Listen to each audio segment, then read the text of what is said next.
thì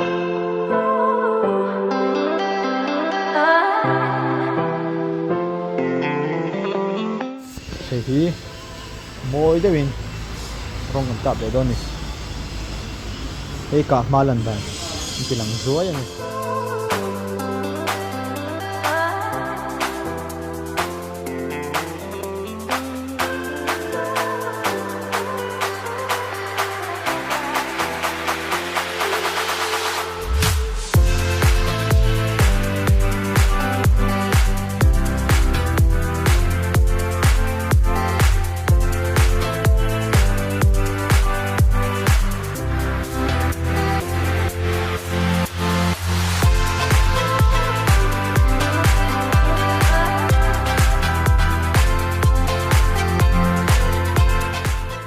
hiện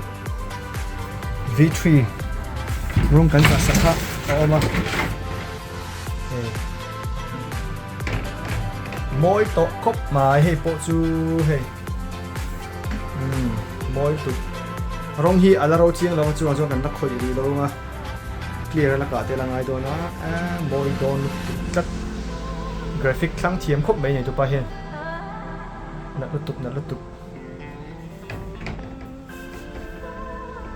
thank you cover vel po hey fresh very don khop mấy hết chú kan khoi cheri lo mấy ang rong hi la rau chiang lo chu cho tia lap the chin ba ki chu khoi đi lo phot mấy la mỗi đợt tục cắt fit com mà cháu ông tỏ thế mày fit com nu em thấy phát tủ là ngay à cần fit com chân về mấy cái hệ áo phai from cần cả ha nó cột này chỗ này side cover hay cần vuột lệ mấy cả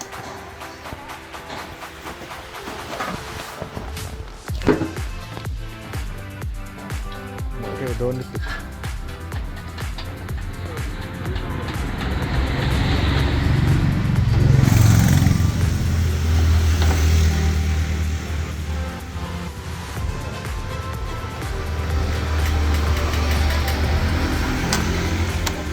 khúc này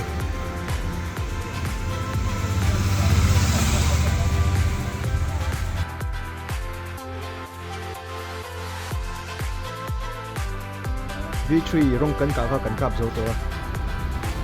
design thì cần xịn sắc á hiện giống giống hi rong cá vết cái này thì hơi phía chị thì rong cá vết cái này các hiện sticker bell này là bên hình hơi rong cá smooth khúc này là liên tục chuan alloy kan ka boka thar le tawong mai ama hi balde wa silang haya full dress boy hey full dress assembly gold color kha black kan thak saka moi to lu tuk ten me to lu tuk chuan hi ate hi lo on lok la tigre tail light moi lu tuk ball foot mai ana lang chen de ti hena pol lagi na lang reng ta chuan indicator ti le thì kan bây giờ cả mình đâu như là cho nên bằng cái để nó để nó được chuan thì full dress pioneer nó bằng mỗi khúc mấy design po chuan thì thank you vel po kan kam pheka ate handle cover kan vu boka chuan visor thar chuan hela hi hey DRL eyebrow đặt khúc mấy V3 remote control phang anh hi hiền hi lại remote control oma hi lại hiền on off oma hiền on off thì kan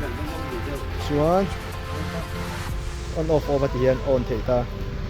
hi red color chuan hi blue color te kan chuan green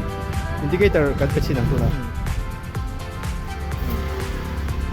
moi khúc mấy thì con signal te ka ha yang về charger ra nhập được